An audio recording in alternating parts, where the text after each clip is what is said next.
গরিব সরকার সুকুমার দেবনাথ সুরেশ সরকার তাপস মন্ডল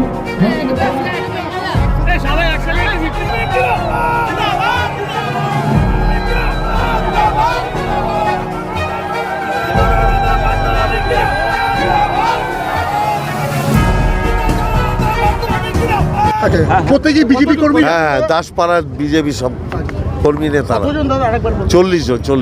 কি মনে হচ্ছে দাদা এখানে এসে? আপনি নিজে মানুষের উচ্ছ্বাস দেখছেন। মানুষ আর 2019 ব্যারাকপুরের বুকে ফেরাতে চাইছে না।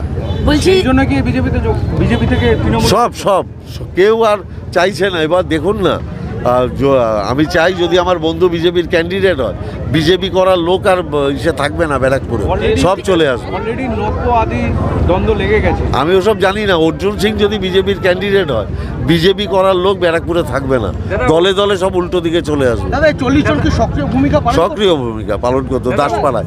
আমি দাসপাড়ায় হাঁটতাম। দাদা সিএ হয়েছে, এর এফেক্টটা কি পড়বে? 2019 সালে হয়েছে। 2024 অবধি ইমপ্লিমেন্ট করতে পারিনি। ইলেকশনের আগে ভাওতা দিচ্ছে, আবার ইলেকশনের পর শেষ হয়ে যাবে। এবারে নির্বাচনে অর্জুনের বিরুদ্ধে হ্যালো স্যারের ভূমিকা কি থাকবে? আমি মানুষের কাছে হাত জোর করে যাব, যে ভূমিকায় মানুষ আমাকে চেনে। বিজেপি কি সিএ নিয়ে মেলালাইন করছে? মিথ্যা কথা বলছে। বলছি দাদা এই যে একাধারে সাংসদ আমি বলতে পারবো না ও কি বলছেন। ওর কথার উত্তর মানুষ ব্যালট বক্সে দিয়ে দেবে।